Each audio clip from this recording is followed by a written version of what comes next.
ఆ, ఐగుప్తు ఎడారిలో మండుతున్న ఎండలు, ఒకవైపు కళ్ళు చెదిరే ఆ బంగారు రంగులు, ఊపిరి సెలపని ఆ రాజభవన వాతావరణం. అవును, ఆ వాతావరణం ఊహించుకుంటేనే ఒక రకమైన గంభీరత తెలుస్తుంది కదా. ఖచ్చితంగా. కాని మరోవైపు చూస్తే చరిత్రలోనే ఒక విశేషమైన అంత్యక్రియల దృశ్యం మన కళ్లముందు కనిపిస్తోంది. నిజమే, ఒక గొప్ప అంత్యక్రియలు. అవును, ఆ ప్రపంచంలోనే అత్యంత శక్తివంతమైన ఒక ప్రధానమంత్రి ఆ ఫరో ఆస్థానానికి చెందిన అత్యుత్తమ రాజవస్త్రాలు ధరించి ఒక సామాన్య కాపరి శవపేటిక ముందు పడి కన్నీరు మున్నీరుగా ఏడుస్తున్నాడు. వావ్, ఆ కాంట్రాస్ట్ చూడండి. ఒక ప్రధాని ఒక కాపరి శవపేటిక ముందు ఏడవడం. అదే సమయంలో అక్కడికి కాస్త దూరంలో ఆ సురక్షితమైన గోషను ప్రాంతంలో నివసిస్తున్న అతని సొంత సహోదరులు మాత్రం తమ మనస్సులో ఒక భయంకరమైన నరకాన్ని అనుభవిస్తున్నారు కదా. అవును, బయట ప్రశాంతంగా ఉన్నా లోపల మాత్రం పెద్ద తుఫాను నడుస్తోంది వారికి. కరెక్ట్. గడచిన 17 ఏళ్లుగా ఎలాంటి లోటు లేకుండా రాకుమారులా బతుకుతున్నా సరే ఆ తమ తండ్రి మరణంతో ఆ ఆశ్చర్యం కూలిపోయిందని వణికిపోతున్నారు. అంటే ఆ భయం వారిని ఇంకా వెంటాడుతూనే ఉందన్నమాట. అదే కదా ఆశ్చర్యం. వెలుగు జీవంతో ప్రారంభమైన ఆదికాండము అనే ఈ మహత్తరమైన పుస్తకం ఐగుప్తులో ఒక కలపశవపేటికతో ఎందుకు ముగిస్తోంది? ఇదొక గొప్ప ప్రశ్న. అసలు ప్రపంచాన్నే శాసిస్తున్న ఆ ప్రధాని తన ఎముకలను అక్కడే ఉంచుమని ఎందుకు ఆజ్ఞాపించాడు? బైబిల్ను ప్రతిరోజు అధ్యాయాల వారీగా విశ్లేషిస్తూ దేవుని వాక్యాన్ని లోతుగా అర్థం చేసుకుంటున్న మన ఈ ఆత్మీయ ప్రయాణంలో నిన్నటి భాగంలో మన యాకోబు మరణాన్ని చూశాం. అవును, యాకోబు మరణం ఒక శకానికి ముగింపులాంటిది. ఖచ్చితంగా. ఈరోజు ఆదికాండము చివరి అధ్యాయమైన 50వ అధ్యాయంలో కడుగుపెడుతున్నాము. ఈ ఒక్క కలపశవపేటిక వెనక దాగిన మానవ భయం, ఆ క్షమాపణల సైకాలజీని మరియు దేవుని అదృశ్య సంరక్షణను లోతుగా పరిశీలిద్దాం. సరే, ఇక్కడ జరుగుతున్న ఆ మానసిక పోరాటాన్ని ముందుగా అర్థం చేసుకుందాం. అవును, తండ్రి యాకోబు మరణించిన వెంటనే ఆ యోసేపు అన్నల ఆలోచనా విధానం ఒక్కసారిగా మారిపోయింది గదా. దీన్నెలా విశ్లేషించవచ్చు అంటాడు. ఇక్కడ అత్యంత ఆసక్తికరమైన విషయం ఏంటంటే ఈ కథలో మనకొక విచిత్రమైన మానసిక స్థితి కనిపిస్తోంది. ఒక సైకలాజికల్ ట్రాప్ అని చెప్పొచ్చు. సైకలాజికల్ ట్రాపా? అంటే ఎలా? చూడండి, 17 ఏళ్ల క్రితమే యోసేపు తన అన్నలను క్షమించాడు కదా. వారికి ఐగుప్తులో అత్యుత్తమమైన గోషన్ అనే భూమిని కూడా ఇచ్చాడు. అవును, వాళ్ళక్కడ స్థిరపడి ఎంతో అభివృద్ధి కూడా చెందారు కదా. కరెక్ట్. కాని వాళ్ళి మనసులో ఇంకా ఆనాటి ద్రోహానికి సంబంధించిన అపరాధ భావన, ఆ గిల్ట్ అలాగే ఉండిపోయింది. అంటే వాళ్ళింకా ఆ పాత జ్ఞాపకాల్లోన బందీలైపోయారు. అవును, వారి దృక్కోణంలో ఏంటంటే యోసేపు తమను క్షమించడానికి ఏకైక కారణం తమ తండ్రి యాకోబే అని వారు గట్టిగా నమ్మారు. ఓహో, అంటే నాన్నున్నాడు కాబట్టి యోసేపు మనల్నేమీ అనట్లేదు అని అనుకున్నారా? ఖచ్చితంగా అదే. తండ్రి ఉన్నాడు కాబట్టి ఇన్నాళ్ళు యోసేపు సైలెంట్గా ఉన్నాడు. ఇప్పుడు తండ్రి చనిపోయాడు కాబట్టి యోసేపు ఖచ్చితంగా మనపై పగ తీర్చుకుంటాడు అని వారు భయపడ్డారు. వావ్, ఇది నిజంగా విచిత్రం. గమనించండి, వారు రాజభవనాలకు దగ్గరలో స్వేచ్ఛగా బతుకుతున్నా ఆ మానసికంగా మాత్రం వారింకా తాము చేసిన ఆ పాపానికి బానిసలుగానే మిగిలిపోయారు. నిజమే. ఒక మనిషి భౌతికంగా స్వేచ్ఛను పొందినా మానసికంగా ఆ పాత అపరాధ భావనలో ఇరుక్కుపోతే ఆ స్వేచ్ఛకు అర్థం లేదన్మాట. కరెక్ట్. అందుకే వాళ్ళు ఆ 15వ వచనం నుండి చూస్తే మేము నీకు దాసులము అంటూ వెళ్లి యోసేపు పాదాలపై పడటం చూస్తుంటే ఆ వాళ్ళు క్షమాపణను ఒక వ్యాపార లావాదేవీలా భావిస్తున్నారనిపిస్తోంది కదా. అవును, అదొక ట్రాన్సాక్షన్ లాగా ఫీలవుతున్నారు. దీన్ని ఒక ఆధునిక ఉదాహరణతో పోల్చి చూస్తే ఇప్పుడు ఒక పెద్ద బ్యాంకులో మనకు తీర్చలేని లక్షల రూపాయల రుణం ఉందనుకుందాం.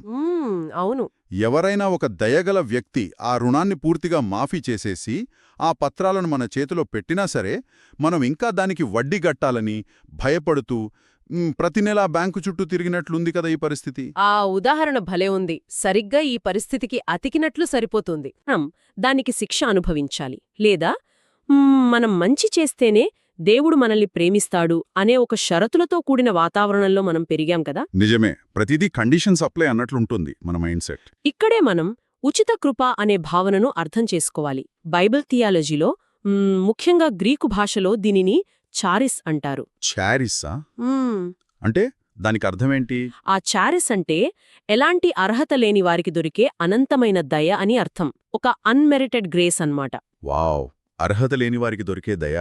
కాని యోసేపు అన్నలు ఈ ఉచిత కృపను ఇంకా అర్థం చేసుకోలేదు కదా. కరెక్ట్. దేవుని ప్రేమ లేదా యోసేపు చూపించిన ఆ క్షమాపణ ఎప్పటికీ షరతులతో కూడినది కాదని వారు గ్రహించలేకపోతున్నారు. అంటే వాళ్ళు తమ సొంత ప్రతీకార బుద్ధిని యోసేప్పై రుద్దుతున్నారన్నమాట. అవును, తాము అతని స్థానంలో ఉంటే ఖచ్చితంగా పగ తీర్చుకునేవారం కాబట్టి అతను కూడా అలాగే చేస్తాడని భయపడుతున్నారు. ఇది నిజంగా ఆలోచించాల్సిన విషయం కదా. మన ఆలోచనల స్థాయి వరకే మనం ఇతరులను కూడా అంచనా వేస్తాం. దేవుణ్ణి కూడా మనం మన స్థాయిలోనే ఊహించుకుంటాం గదా. ఖచ్చితంగా. మనం ఎంత చిన్నగా ఆలోచిస్తే దేవుని ప్రేమను కూడా అంత చిన్నగానే చూస్తాం. సరే, వాళ్ళు అలా అపార్థం చేసుకుని మేము నీకు బానిసలము అని సాగిలపరినప్పుడు 18, 19 వచనాల్లో ఆ యోసేపు ప్రతిస్పందన ఏమిటి? అతను కోపపడ్డాడా, లేక తన అధికారాన్ని ఉపయోగించి వాళ్ళని భయపెట్టాడా? లేదు. ఇక్కడే ఈ అధ్యాయంలో ఒక గొప్ప భావోద్వేగభరితమైన ఘట్టముంది. సహోదరుల ఆ భయాన్ని, వాళ్ల మాటలను విని యోసేపు ఏడుస్తాడు. ఏడుస్తాడా? ఎందుకు అంటే వాళ్ళు చేసిన ద్రోహం గుర్తొచ్చా? కాదు, ఆ కన్నీళ్లు పగతో వచ్చినవి కావు. ఇన్ని సంవత్సరాలు నేను వారిని గుండెల్లో పెట్టుకొని చూసుకున్నా, నా ప్రేమను వారు ఇంకా అర్థం చేసుకోలేకపోయారే అనే ఒక గాఢమైన ఆవేదన, జాలి ఆ కన్నీళ్లలో ఉన్నాయి. ఓహో, అంటే వాళ్ళ అపనమ్మకాన్ని చూసి బాధపడ్డాడనమాట. అవును. అప్పుడు యోసేపు వారితో ఒక కీలకమైన మాట అంటాడు. భయపడకుడి, నేను దేవుని స్థానంలో ఉన్నానా అనడుగుతాడు. నేను దేవుని స్థానంలో ఉన్నానా? భలే మాట ఇది. అవును, ఇది కేవలం ఒక ప్రశ్న కాదు, ఇదొక గొప్ప థియాలజీ.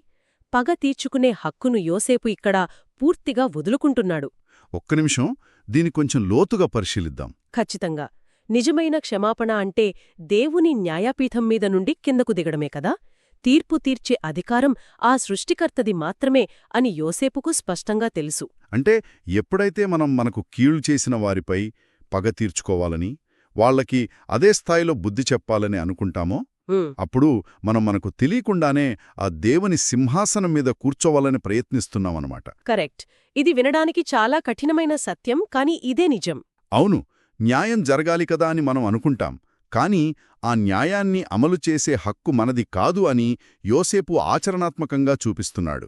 అవును, దేవుని సార్వభౌమాధికారం అంటే అదే. ఆ తర్వాత 20వ వచనంలో యోసేపు వారితో చెప్పిన మాట ఇంకా ఆసక్తికరంగా ఉంటుంది. ఏంటా మాట? మీరు నాకు కీడు చెయ్యాలని ఉద్దేశించారు, కాని ఆ దేవుడు దానిని మేలు కొరకే ఉద్దేశించెను అంటాడు. వావ్! మీరు నాకు కీడు చెయ్యాలని ఉద్దేశించారు, కాని దేవుడు దానిని మేలు కొరకే ఉద్దేశించెను. దీని వెనుకున్న అసలు అర్థమేమిటి? ఈ ఒక్క వాక్యం మొత్తం ఆదికాండము పుస్తకానికే ఒక సారాంశం లాంటిది అని చెప్పొచ్చు. ఇక్కడ మూల భాష అయిన హీబ్రూలో ఆ హషబ్ అనే పదం వాడబడింది. హాషబ్ అంటే దానికర్థమేంటి? హాషబ్ అంటే ఒక వస్త్రాన్ని నేయడం, లేదా గణిత శాస్త్రపరంగా ఖచ్చితమైన లెక్కలు వేసి ఒక ప్రణాళిక రచించడం అని అర్థం. ఓహో, ఒక క్యాలిక్యులేటెడ్ ప్లాన్ అన్నమాట. అవును, మనుషులు తమ స్వార్థం కోసం ఒక ద్వేషంతో ఒక పక్కా ప్రణాళిక వేశారు. ఆ 17 ఏళ్ల బాలుడిని గుంటలో పడేశారు. బానిసగా అమ్మేశారు కదా. అవును, అది ఖచ్చితంగా చెడు ఉద్దేశమే కదా. అవును, కాని దేవుని ఆ అదృశ్య సంరక్షణ అంటే ఆయన ప్రావిడెన్స్ ఎలా పనిచేస్తోందంటే, ఆ మనుషులు ఏ ధారాలతోనైతే కీడును అల్లారో దేవుడు ఖచ్చితంగా అవే ధారాలతో వారిని, ఆ ప్రపంచాన్ని రక్షించే ఒక మహాప్రణాళికను అల్లాడు. వావ్! ఏ ధారాలతో కీడు అల్లారో అవే ధారాలతో రక్షణ ప్రణాళికను అల్లడం, ఇది వినడానికే అద్భుతంగా ఉంది. అదే దేవుని గొప్పతనం. మానవుల ఉద్దేశం కీడు అయితే దేవుని ఉద్దేశం మేలు. ఒకే సంఘటనలో ఆ మానవుని స్వేచ్ఛాచిత్తం మరియు దేవుని సార్వభౌమాధికారం రెండూ ఎలా కలిసి పనిచేస్తాయో చెప్పడానికి ఇదొక చక్కని ఉదాహరణ.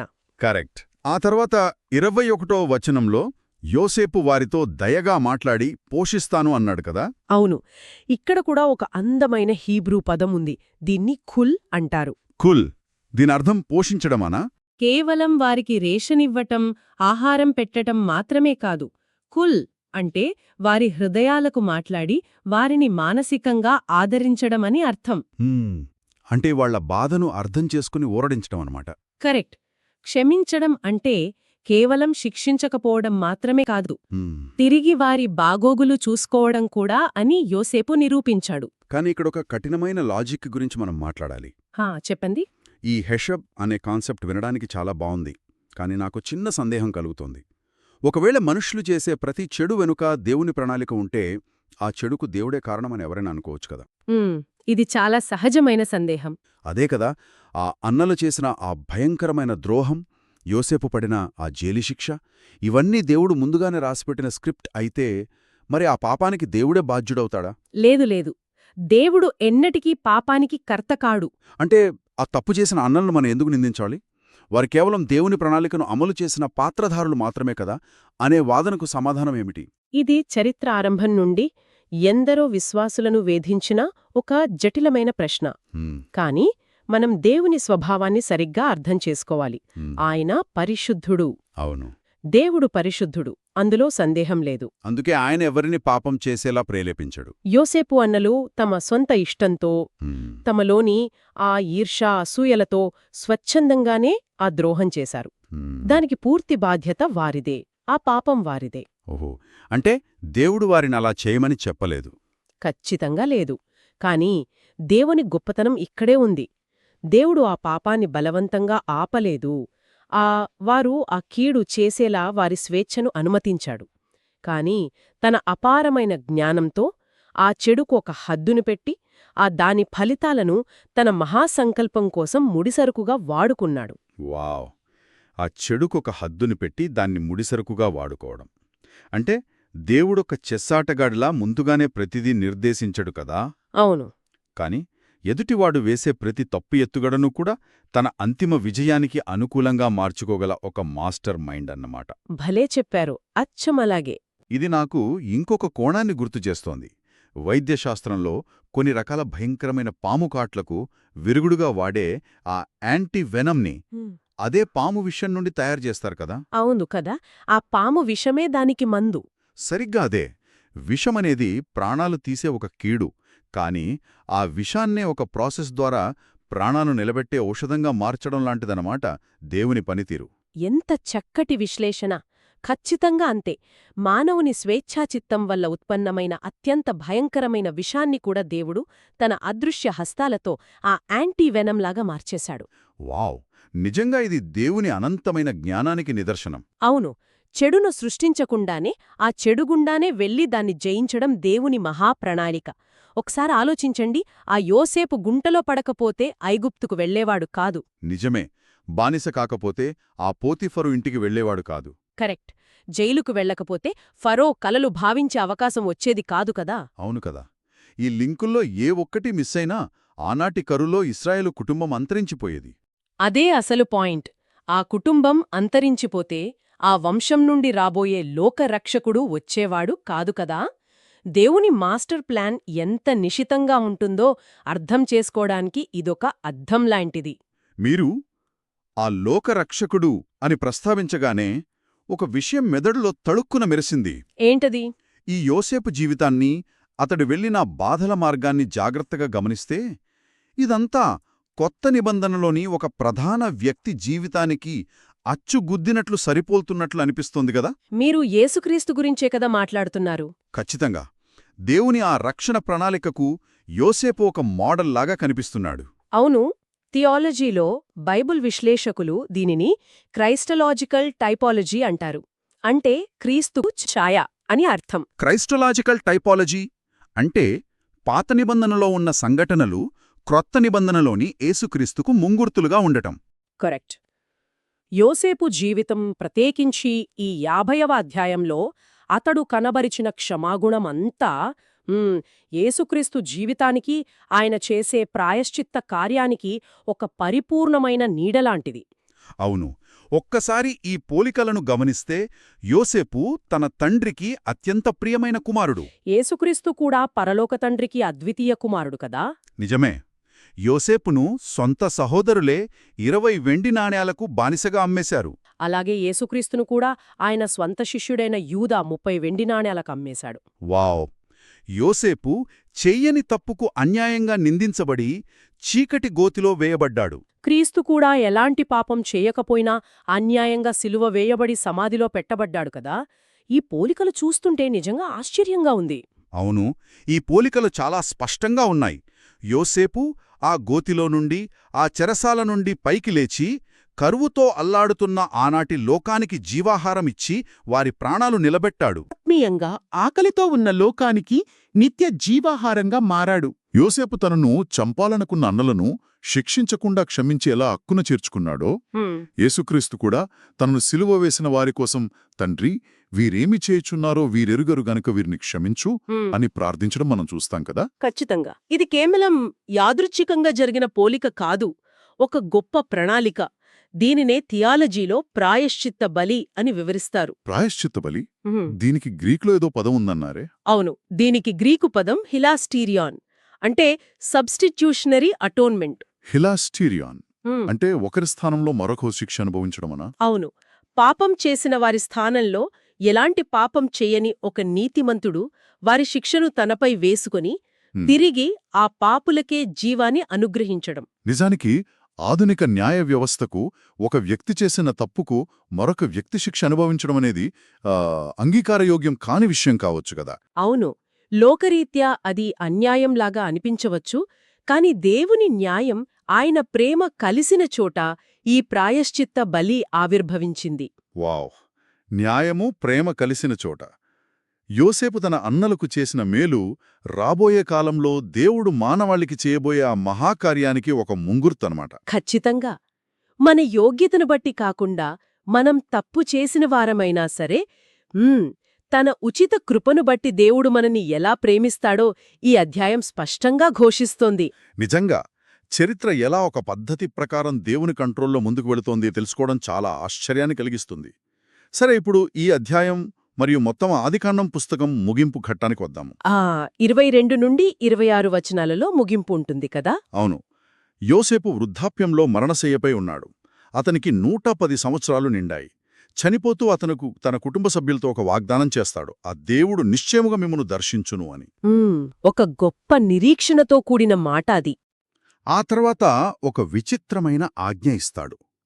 తన ఎముకలను ఐగుప్తులో శాశ్వతంగా పాతిపెట్టవద్దని, దేవుడు వాగ్దానం చేసిన కనాను దేశానికే తీసుకెళ్లాలని చెబుతాడు. అవును, తన ఎముకల గురించి ప్రత్యేకంగా ఆజ్ఞాపిస్తాడు. ఇక్కడ నాకో ప్రశ్న.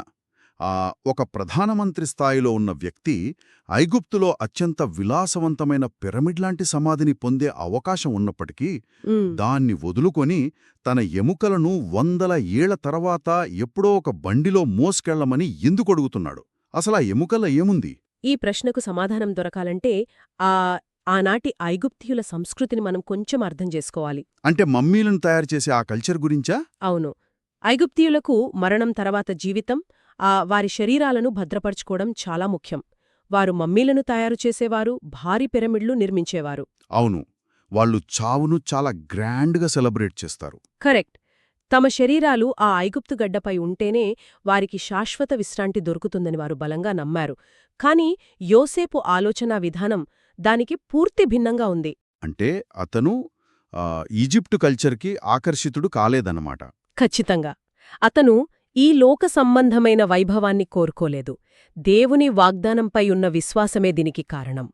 ఇక్కడ దేవుడు నిశ్చయముగా మిమ్మును దర్శించును అనే చోట మూలభాషలో పకాద్ అనే హీబ్రూ పదం వాడబడింది. పకాద్, దీని అర్థం కేవలం చూడటం అని కాదా? కాదు. పకాద్ అంటే దేవుడు పవిత్రంగా జోక్యం చేసుకొని ఆ మానవ చరిత్ర గతిని పూర్తిగా మార్చేయడం. వావ్!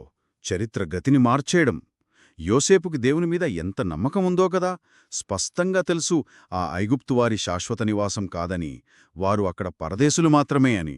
అవును, తాను బ్రతికినంతకాలం ఐగుప్తును పాలించినా తన హృదయం మాత్రం ఆ దేవుని వాగ్దానపు భూమిలోనే ఉందన్నమాట.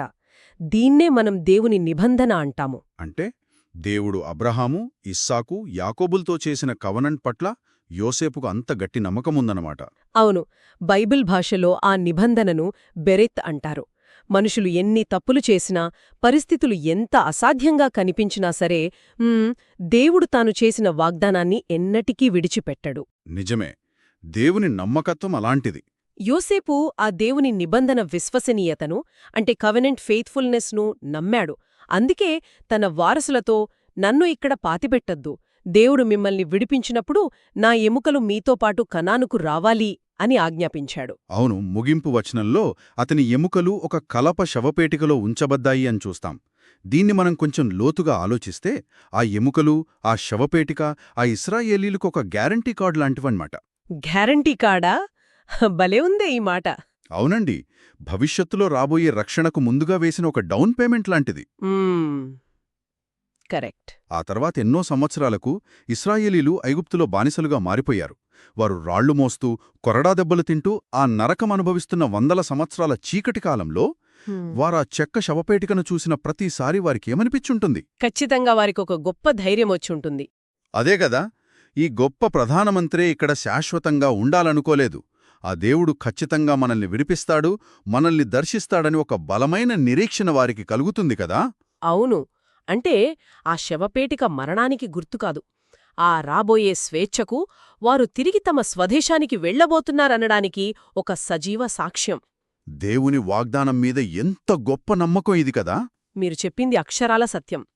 చూడండి, దేవుని వాక్య అధ్యయనమంటే కేవలం బైబిల్లో ఉన్న చారిత్రక జ్ఞానాన్ని, కొన్ని హీబ్రూ పదాలను నేర్చుకోవడం కోసం మాత్రమే కాదు. మరెందుకంటారు? దేవునితో ఒక సజీవ సంబంధాన్ని కట్టుకోవడం కోసం. ఆయన మారనటువంటి స్వభావాన్ని, ఆయన సార్వభౌమాధికారాన్ని అర్థం చేసుకున్నప్పుడు మన ప్రార్థనా జీవితం, మన ఆలోచనా విధానం పూర్తిగా మారిపోవాలి. నిజమే. ఇన్ఫర్మేషన్ కోసం కాదు, ట్రాన్స్ఫర్మేషన్ కోసం. ఖచ్చితంగా. ఈ సత్యాలు కేవలం మెదడుకు పరిమితం కాకుండా మన జీవితాన్ని, మన రోజువారీ ప్రవర్తనను ప్రభావితం చెయ్యాలి.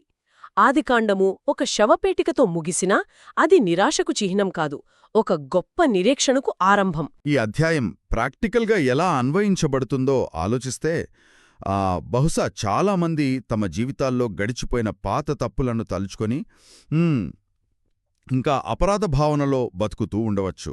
అవును, ఇంకా ఆ గిల్టులోనే ఉండిపోతారు. యోసేపు అన్నల వలె దేవుడు నన్ను ఇంకా క్షమించలేదేమో అని లోపల సంఘర్షణ పడుతుండవచ్చు. కాని దేవుని క్షమాపణకు గడువు తేదీ, ఎక్స్పైరీ డేట్ లేదు కదా. అస్సలు లేదు. ఆయన ఒక్కసారి క్షమించిన తర్వాత మళ్ళీ దాన్ని త్రవితీయడు. అలాగే దేవుని ప్రేమను స్వంత పనులతో, భక్తిక్రియలతో సంపాదించుకోవాలని అలిసిపోతున్నవారు ఎవరైనా ఉంటే, ఆ ఉచిత కృపలో, ఆ దేవుని విశ్రాంతిలో పాలు పొందడం ఎంత అవసరమో ఈ కథ మనకు నేర్పిస్తోంది. దానికి తోడు మరొక ముఖ్యమైన కోణం కూడా ఉందిక్కడ. ఏంటది? మనకు కీడు చేసిన వారిమీద ప్రతీకారం తీర్చుకోవాలనే కోపం ఎవరికైనా ఉంటే, ఆ యోసేపు వలె ఆ తీర్పును దేవునికే వదిలేయడం నేర్చుకోవాలి. దేవుని సింహాసనం ఎక్కాల్సిన అవసరం మనుషులకు లేదు. కరెక్ట్. మనం దేవుని స్థానంలో ఉండకూడదు. అలాగే జీవితంలో ఎప్పుడైనా పరిస్థితులు చేయి దాటిపోయి అంతా చీకటిగా ఉండి ఎదురుచూపుల భారంతో కృంగిపోతున్నప్పుడు ఆ ఐగుప్తులోని శవపేటికను గుర్తు చేసుకోవాలి. అంటే దేవుని వాగ్దానాన్ని నమ్మాలన్నమాట. అవును. ఆలస్యమంటే దేవుడు నిరాకరించినట్లు కాదు కదా. ఎవరైనా కీడు చేయాలని ఖచ్చితమైన లెక్కలు వేసి ఉండొచ్చు కాని, సార్వభౌముడైన దేవుడు అదే కీడును శాశ్వత మేలు కోసమే మళ్లీ లెక్క కట్టగలడు. నిజమే. ఆయన తన సమయం వచ్చినప్పుడు ఖచ్చితంగా దర్శిస్తాడు. ఈ బైబిల్ వాక్యం ఒక రోజువారీ ధ్యానంగా మారి మన ఆధ్యాత్మిక ప్రయాణంలో దేవుని పట్ల మరింత అన్యోన్యతను పెంచాలి. ఇది కేవలం తెలుసుకోవలసిన సమాచారం కాదు, ప్రతి ఒక్కరూ అనుభవించవలసిన సత్యం. ఈ రోజంతా ఈ సత్యాలను మనం మననం చేసుకుందాం. ఖచ్చితంగా. ఈ వాక్యం మన ప్రార్థనను, మన జీవితాన్ని సమూలంగా మార్చాలి. యోసేపు ఎముకలు ఇశ్రాయేలీలకు ఎలా నిరీక్షణగా మారాయో, ఆ క్రీస్తు ఖాళీ సమాధి ఈరోజు మనందరికీ ఆ శాశ్వత నిరీక్షణను ఇస్తుంది. ఆమేన్. ఎంత గొప్ప మాట. భవిష్యత్తులో దేవుడివ్వబోయే స్వేచ్ఛకు వాగ్దానాలు. జీవితంలో కూడా ముగిసిపోయింది అనుకున్న ప్రతి పరిస్థితి దేవుడు భవిష్యత్తులో తెరవబోయే ఆ ఖాళీ సమాధికి ఒక పునాది కావచ్చు. ఈ విషయాల గురించి మనమంతా లోతుగా ఆలోచిద్దాం. అవును. ప్రతి ఒక్కరూ దీన్ని ధ్యానించాలి. ఈనాటి మన లోతైన విశ్లేషణనిక్కడితో ముగిద్దాం. తదుపరి భాగంలో మరొక అద్భుతమైన పుస్తకంలో దేవుడు మనతో ఏం మాట్లాడబోతున్నాడో తెలుసుకోవడానికి మాతో పాటు ఈ ప్రయాణంలో కొనసాగండి. ఈ సిరీస్ని మిస్ అవ్వకండి. ప్రతిరోజు ఇలాగే వాక్యాన్ని ధ్యానించడానికి మన ఛానల్ని సబ్స్క్రైబ్ చేసుకోండి. ఈరోజు ఈ అధ్యాయం ద్వారా మీరు నేర్చుకున్న కొత్త సత్యం ఏమిటి? ఈ 50వ అధ్యాయం ద్వారా దేవుడు మీకు ఏమి నేర్పిస్తున్నాడు? అవును, మీ ఆలోచనలు పంచుకోండి. ఈ వాక్యం విన్న తర్వాత మీరు తీసుకోబోయే ఒక ప్రాక్టికల్ స్టెప్ ఏమిటో దయచేసి కమెంట్స్లో పంచుకోండి. ఇది ఇతరుల విశ్వాసాన్ని కూడా ఖచ్చితంగా బలపరుస్తుంది. కాబట్టి మీ ఆత్మీయ సహోదరి సహోదరులతో ఈ వాక్యాన్ని షేర్ చేయండి. God bless you.